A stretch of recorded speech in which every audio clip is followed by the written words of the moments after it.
आप सभी का हमारे चैनल मधुर आवाज में हार्दिक स्वागत है। अगर आपको हमारी कहानी अच्छी लगे तो चैनल को लाइक शेयर करना ना भूलें। अपने पति से तलाक लेने के कुछ दिनों बाद नेहा अपना सामान लेने ससुराल पहुंची। दरवाजा खुला था। जैसे ही अंदर गई, अंदर का नजारा आंखों से देखकर दंग रह गई। ऐसा क्या देखा था नेहा ने? 50 वर्षीय सरला जी आज सुबह से ही गहन सोच में गुम थी। किसी काम में उनका मन नहीं लग रहा था। उन्हें बेचैन देखकर उनके 80 वर्षीय बुजुर्ग पिता दयाशंकर जी बोले, क्या हुआ सरला, कोई परेशानी है क्या? तो सरला जी एक गहरी सांस लेते हुए बोली, अपने सामने बेटे बहू का घर उजड़ते देख एक माँ कैसे खुश रह सकती है। कितना समझाने की कोशिश की थी मैंने उन दोनों की कि छोटी मोटी बातें हर घर में होती हैं। झगड़े को जितना खींचा जाए उतना बढ़ता है, लेकिन कहाँ सुनते हैं।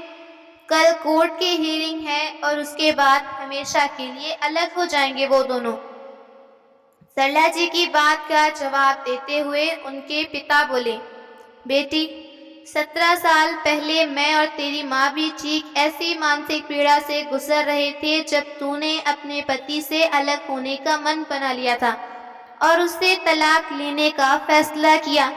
हमने भी बहुत समझाने की कोशिश की थी, लेकिन जब तू उस वक्त नहीं मानी तो अपने बेटे से कैसे उम्मीद कर सकती है कि वो तेरी बात समझे। आज 17 साल बाद इतिहास खुद को दोहरा रहा है। पिता की बात सुनते ही सरला जी की आंखों भर गईं। तभी उनके पिता बोले, लेकिन बेटी मुझे लगता है कि ऐसे समय में तुम्हें राहुल के साथ होना चाहिए। आप ठीक कह रहे हैं बाबूजी, मैं कल दिल्ली के लिए रवाना हो जाऊंगी। दरअसल जब सरला जी को अपने पति दीपक से तलाक हुआ उस समय उनका बेटा राहुल 10 साल का था। माँ बाप के अलग होने से राहुल अंदर ही डिस्टर्ब रहने लगा। इस बात के लिए वो माँ से उखड़ा उखड़ा रहता। तलाक के बाद से सरला जी अपने बेटे को लेकर मायके में ही थी। पढ़ाई लिखाई करने के बाद राहुल ने दिल्ली में नौकरी ज्वाइन की और वहीं सेटल हो गया। सरला जी और दीपक को अलग हुए 17 साल बीत चुके थे और 17 साल बाद आज उनके बेटे की गृहस्थी भी उजड़ने की कगार पर थी। अगले दिन जब सरला जी राहुल के घर पहुंची और राहुल ने दरवाजा खोला, वकील का फोन आया। अरे मुबारक हो राहुल जी, आज तो निश्चित तौर पर तुम्हें तलाक मिल ही जाएगा और कोर्ट से आपको तलाक के कागज भी। उसके बाद आप और नेहा मैडम हमेशा के लिए अपने रिश्ते से आज़ाद हो जाओगे। ये बात सुनते ही राहुल का कलेजा धक से रह गया। सरला जी ने पीछे से कंधे पर हाथ रखा तो वो परेशानी छिपा न सका। अपनी माँ के गले लगकर फूट पड़ा। इतने समय से दिल में भरा गुबार आज वो हल्का करना चाहता था। माँ घर छोड़कर जाते वक्त उसने कहा था कि राहुल, हम लोग एक नदी के दो किनारों की तरह हैं, जो चाह कर भी नहीं मिल सकते। शायद नेहा ने सही कहा था, नदी के दो किनारे कभी नहीं मिल सकते। मैं जीवन को बहुत गहराई से देखता हूँ। जिंदगी को इतना भी गंभीरता से नहीं लेना चाहिए। शायद इसलिए आज मैं अकेला रह गया। काश उस दिन रोक लेता, काश मैं उस दिन छोड़कर ऑफिस ना जाता। कैसे भी मना लेता तो आज हमें ये दिन ना देखने पड़ते। सरला जी राहुल की पीड़ा को समझ रही थी। वो जानती थी कि इस घटना से वो अंदर तक टूट चुका है, इसलिए समझाते हुए बोली, बेटा अभी देर नहीं हुई, एक बार अपने रिश्ते को फिर से मौका दो। अकेले जिंदगी काटना आसान नहीं होता, ये बात मैं महसूस कर चुकी हूँ। मैं तो जीवन में इतना बड़ा फैसला लेकर आज तक पछता रही हूँ, लेकिन तुम ऐसी नौबत मत आने दो। अब इस बारे में सोचकर कोई फायदा नहीं माँ। आज अदालत की मंजूरी मिलने के बाद हम कानूनी तौर पर अलग हो जाएंगे। थोड़ी देर बाद तैयार होकर राहुल कोर्ट गया। अदालत की कार्यवाही से पहले राहुल ने नेहा से बात करने की कोशिश की, लेकिन उसकी माँ दीवार की तरह उन दोनों के बीच थी। कुछ देर बाद उन दोनों के तलाक को मंजूरी हुई। राहुल घर आ गया। घर पहुंचते ही सरला जी ने प्रश्नवाचक निगाहों से देखा तो खुद के सैलाब को अंदर दबाते हुए वो केवल इतना बोल पाया, माँ कुछ देर में नेहा यहाँ पहुंचेगी अपना बाकी का सामान लेने। इतना कहकर राहुल कमरे में गया। अलमारी खोली तो नेहा की कुछ साड़ियाँ और कपड़े पड़े थे जिन्हें राहुल ने नेहा की यादों के तौर पर सहेज रखा था। सब देखते हुए आंखें फिर से भर आईं। क्या मैंने खुद को इतना अनुशासित कर लिया कि उस अनुशासन में नेहा का दम घुटने लगा? क्या मैं अपने आप को उसके अनुसार न ढाल पाया? अगर परिस्थितियों के अनुसार मैंने स्वयं को थोड़ा बदला होता तो शायद आज मैं और नेहा साथ होते। उधर राहुल के घर की तरफ आते हुए नेहा के दिमाग में तूफानों का विचार था। शायद जिंदगी ऐसी ही है, जब तक हमें सामने वाला इंसान समझ आता है तब तक दूर चला जाता है। जब तक हम दोनों साथ थे मैं तुम्हें नहीं समझ पाई। अब जब समझ में आया है तो देर हो गई। तुम्हारे बिना ये जिंदगी नहीं है। लेकिन अब अपने इन्हीं हाथों से मैंने तुम्हारे पास वापस आने के रिश्ते बंद कर दिए। विचारों का बवंडर एकाएक नेहा को अतीत में ले गया।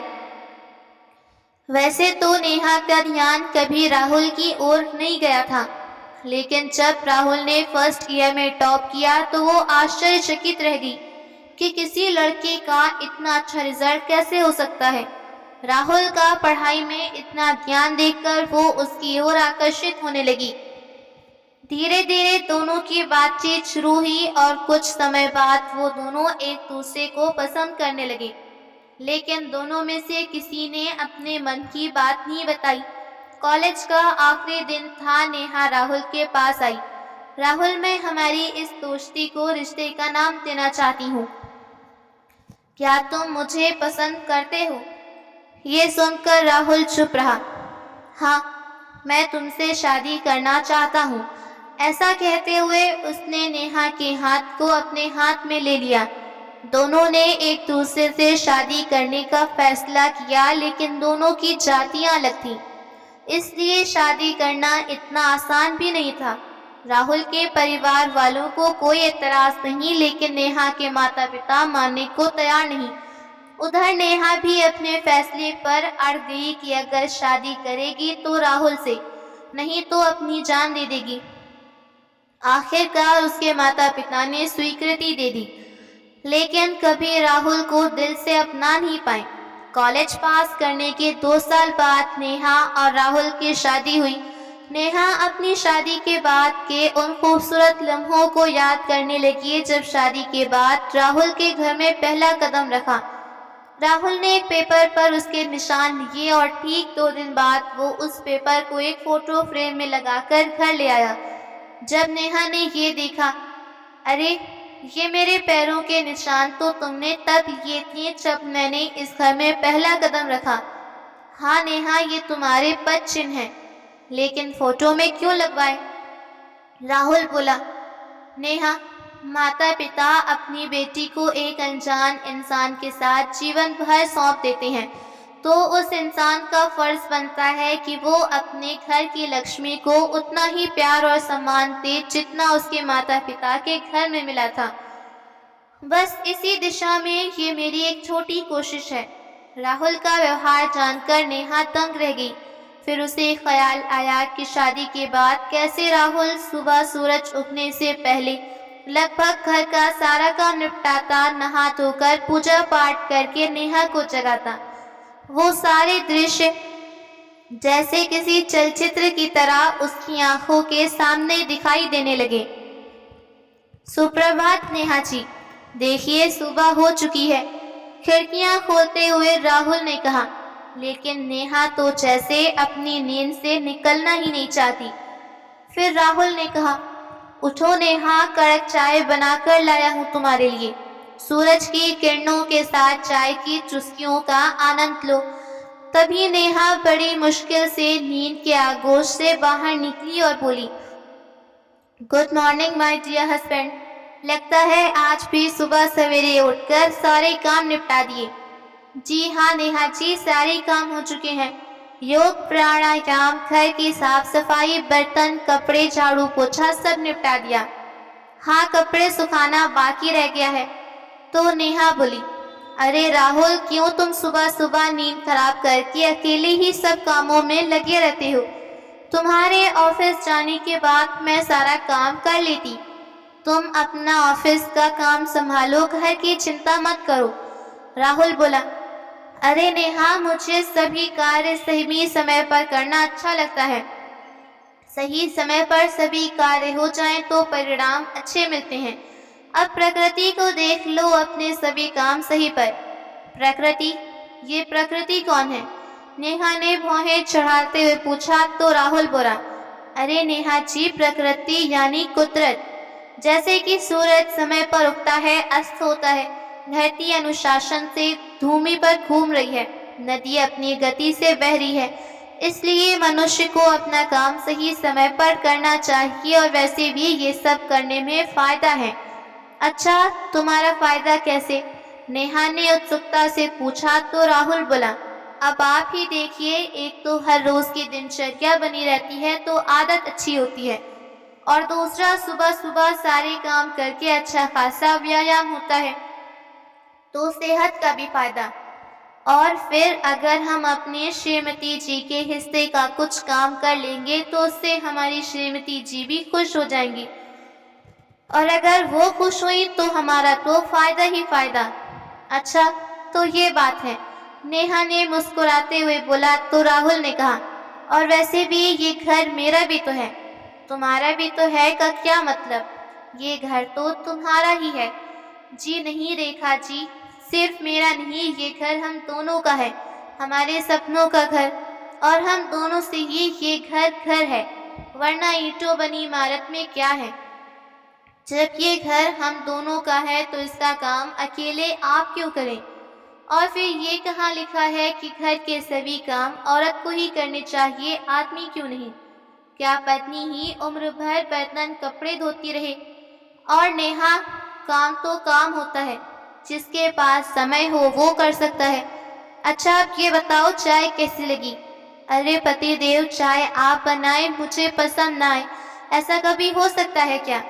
नेहा ने कहा। तो राहुल बोला, बस इसी मुस्कान पर मैं मर मिटा। ओफो राहुल, अब ये मुस्कान कौन है? आपकी ये प्यारी स्माइल। कहते हुए राहुल ने नेहा को गले लगाया। अच्छा राहुल, दिवाली आ रही है ना, तो आज शाम को मेरे मम्मी पापा मिठाई देने घर आ जाएंगे, तो तुम जल्दी आ जाना। चिंता मत कीजिए, मैं जल्दी भी आ जाऊंगा। उनके लिए अपने हाथ से खाना पकवान भी बनाऊंगा। उंगलियां चाटते रह जाएंगे आपके घर वाले। और जब शाम को नेहा के घर से उसके मम्मी पापा आए तो राहुल की आवभगत देखकर तो उसकी तारीफों के पुल बांधते रह गए। दिन यूं ही बीतने लगे। एक दिन जब राहुल शाम को ऑफिस से लौटा तो नेहा उस समय मोबाइल में व्यस्त थी, शायद सहेलियों के साथ चैट कर रही थी। घर आते ही चलने की बदबू आने के कारण सीधा रसोई में गया, गैस बंद करके बाहर आया। रसोई घर में सारी सब्जी जल गई। तुम यहाँ फोन में मशगूल हो। तुम्हें कितनी बार कहा है कि फोन में इतना मत खो जाया करो कि असल दुनिया से नाता तोड़ लो।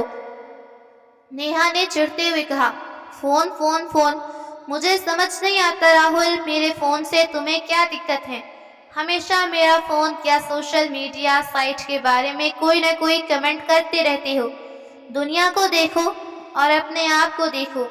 आज के जमाने में भी तुम हजारों साल पीछे आदि मानव की तरह जी रहे हो। किसी भी सोशल मीडिया साइट पर कभी तुमने अपना अकाउंट बनाया है जो तुम्हें पता चले कि दुनिया कैसी है, कितनी रंगीन है, कितनी हसीन, जहाँ नए नए दोस्त बना जाते हैं। एक अलग ही दुनिया देखने को मिलती है। लोग अपने खूबसूरत लम्हों को पिक्चर शेयर करते हैं, दूसरों की फोटोज लाइक करते हैं, कमेंट करते हैं। और यहाँ तुम खुद को देखो, एंड्रॉइड के ज़माने में बटन वाला मोबाइल फ़ोन रखते हो, और वो भी 10 साल पुराना। अपने कपड़े देखो, बाबा आदम के ज़माने के हो, सफ़ेद काले रंग के अलावा जैसे कोई रंग ही नहीं। लेकिन राहुल, मुझे तुम्हारी तरह बेरंग जिंदगी नहीं जीना।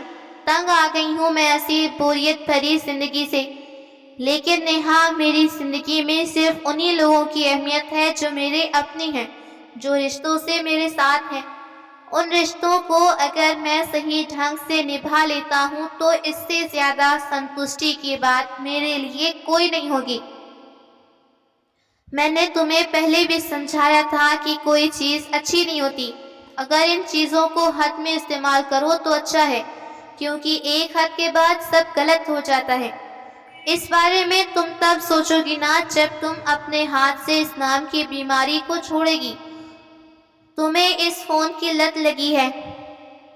इस बात पर नेहा भड़क उठी और बोली, अगर तुम्हें मुझसे और मेरे फोन से इतनी दिक्कत है तो मुझे डिवोर्स क्यों नहीं देते? नफरत होने लगी है मुझे तुम्हारा चेहरा देखकर। अब तो मुझे डिवोर्स, खुद भी टेंशन फ्री हो जाओ, मुझे भी इस बोरियत भरी जिंदगी से आज़ाद करो। नेहा पैर पटकते हुए कमरे में चली गई, लेकिन ये सुनकर राहुल चौड़वत रह गया। उसे यकीन नहीं हुआ कि ये फूल वही लड़की है जो उसे हद से ज्यादा प्यार करती। इधर नेहा बिस्तर पर आंसू बहाने लगी, सोचने लगी, सही कहते थे मेरे मम्मी पापा, राहुल मेरे लायक नहीं। अपने मन की सुनकर कितनी बेवकूफ़ी कर बैठी, अपने हाथों अपनी जिंदगी बर्बाद किया।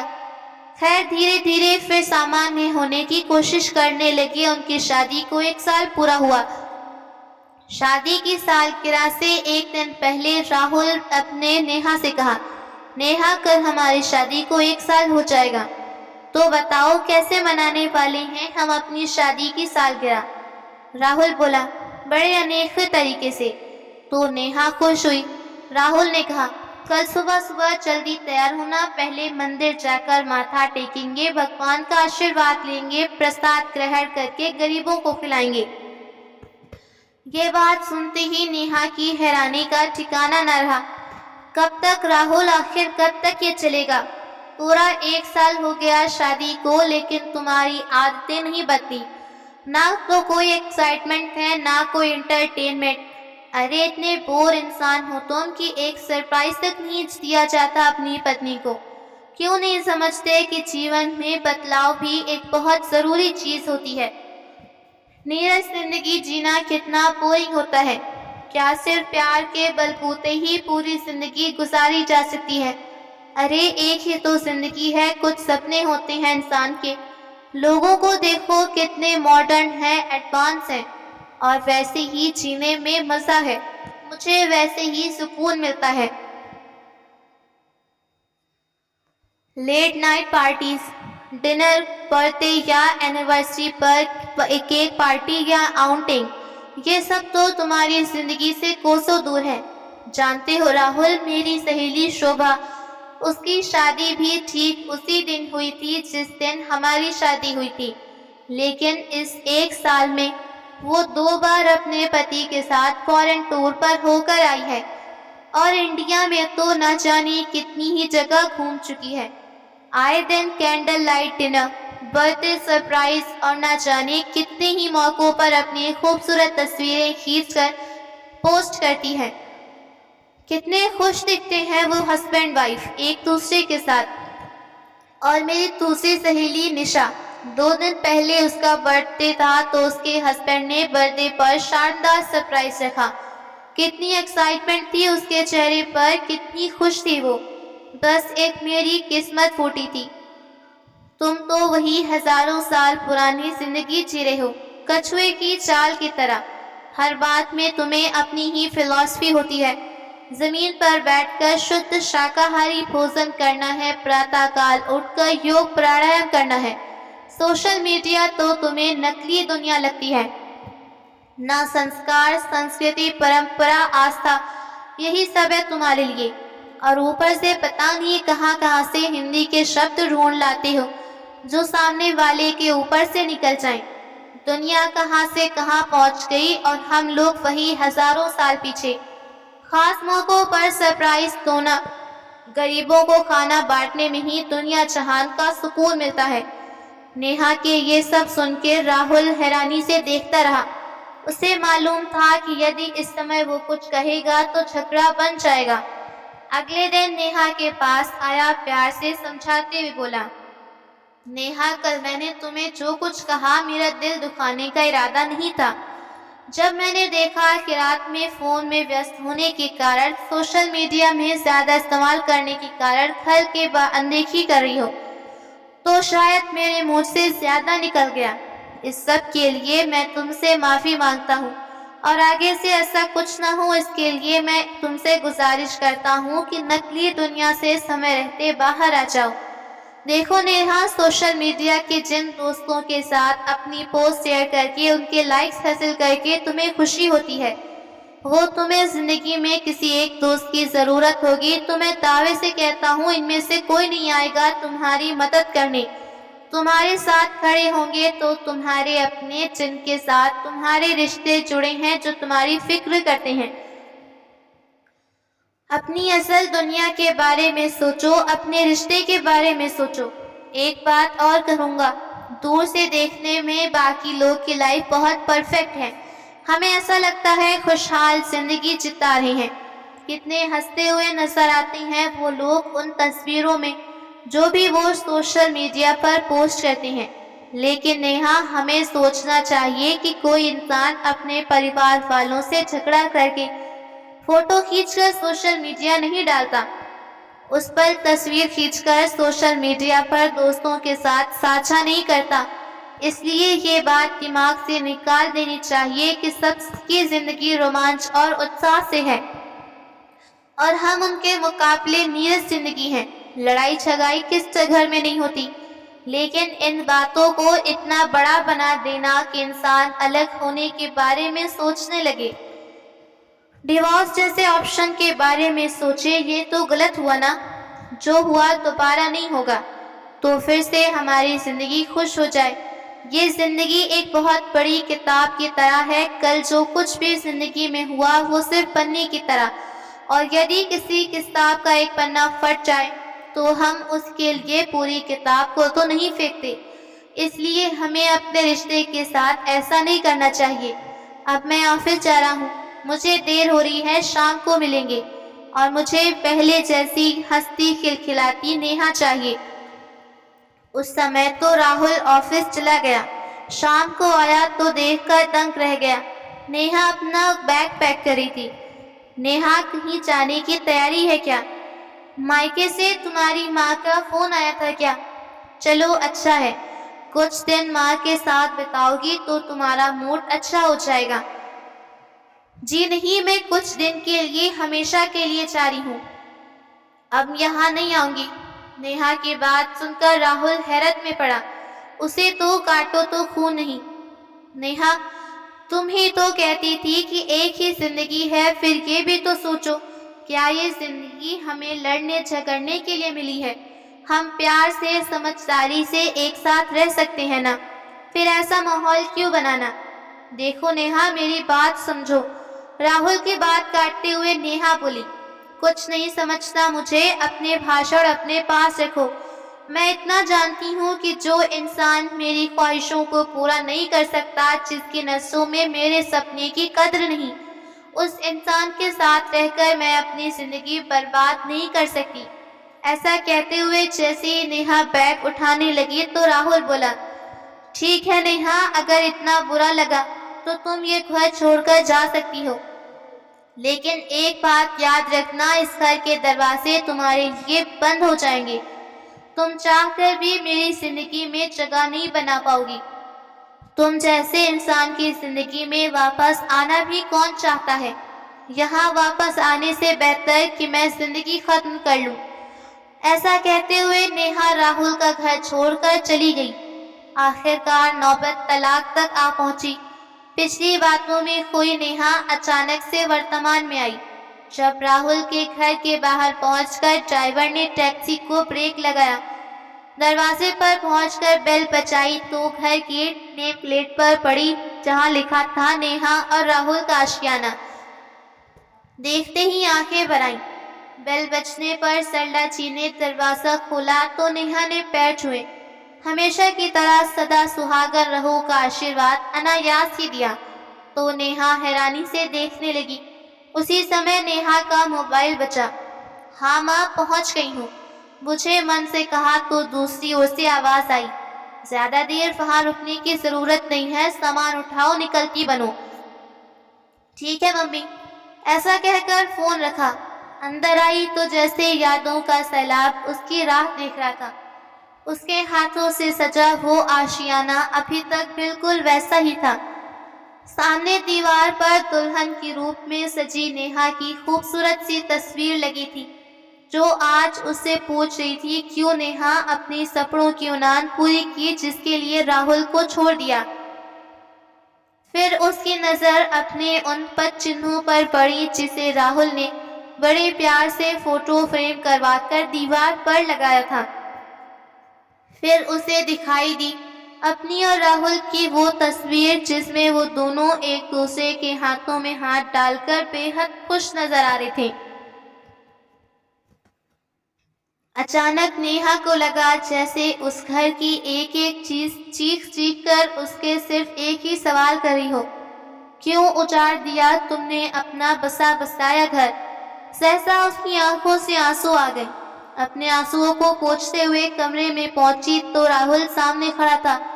नेहा के हाथ में कोर्ट के कागज देखते ही राहुल मन ही मन बोला, नेहा, भले ही इस कागज में लिखी गई तुम्हारी चीजें यहाँ से ले जाओ, लेकिन हम दोनों के बीच जो सबसे जरूरी था वो इस कागज में नहीं है।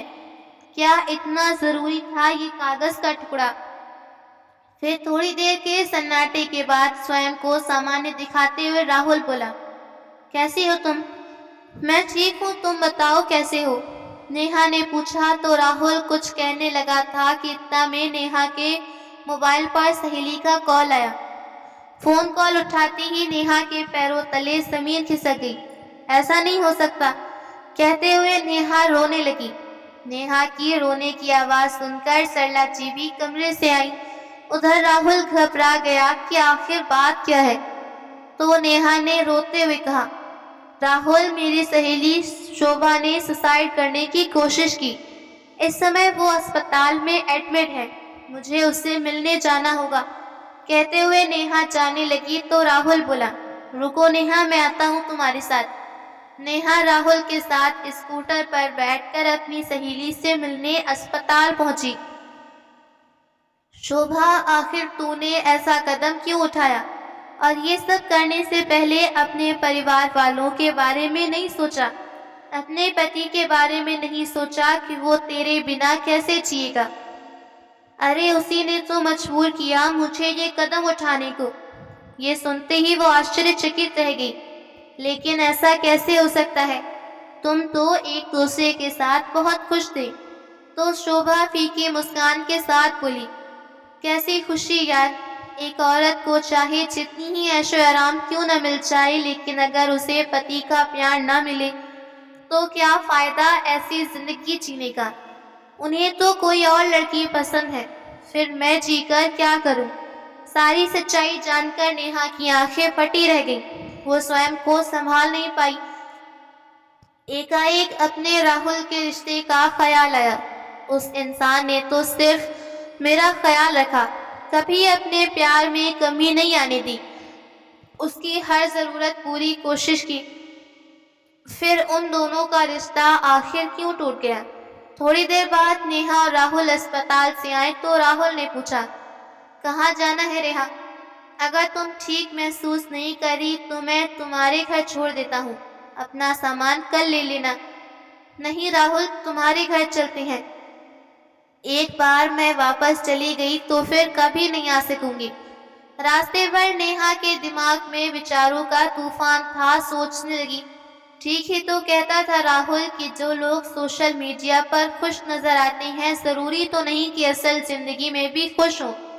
हम उन्हें देखकर अपनी तुलना उन लोगों से करने लगते हैं और चाहते हैं कि हम भी वैसी ही जिंदगी जिए। और इसी जद्दोजहद में जो हमारे पास होता है हम उसका महत्व नहीं समझ पाते। रास्ते में जब राहुल ने रेड लाइट पर स्कूटर रोका तो नेहा ने देखा कि पास पर मोटरसाइकिल पर नवविवाहित जोड़ा बैठा था। पति के पीछे बैठी पत्नी अपने पति को कसकर थामे थी, चेहरे पर सुकून। मानो उसके साथ रहकर वो पूर्ण रूप से सुरक्षित महसूस कर रही थी। कितना मधुर होता है ऐसे इंसान का साथ जो हमसे बेहद प्यार करता है।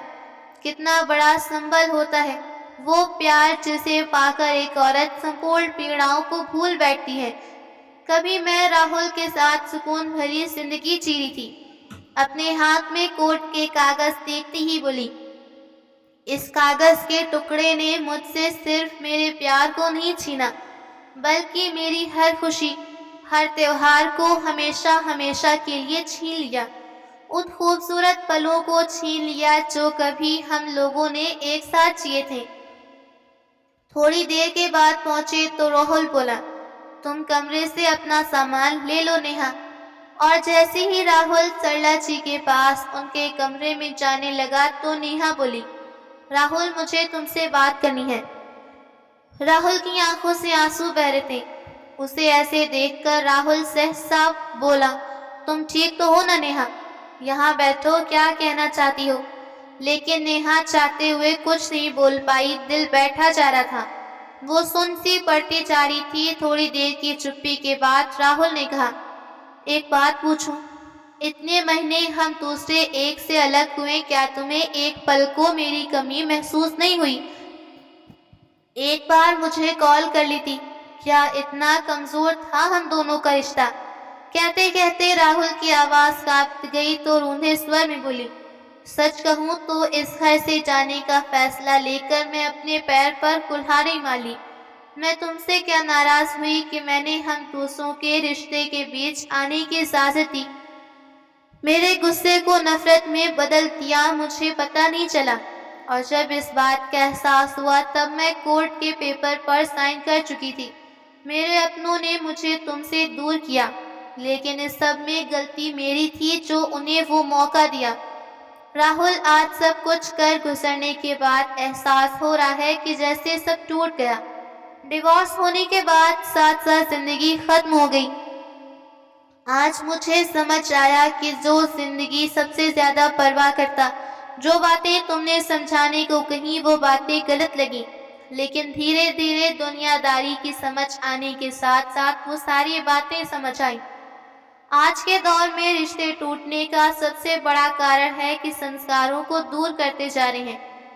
सोशल मीडिया और एप्लीकेशंस के इस जमाने में दिन भर साइट्स पर विजिट करते हैं कि हमें अपने पास बैठने का टाइम नहीं, अपने रिश्तों को तरह दिनकिनार करते हैं। कहते हुए नेहा फपक पड़ी, फिर कुछ शांत होते हुए बोली, लेकिन राहुल तुम भी तो फोन कर सकते थे ना?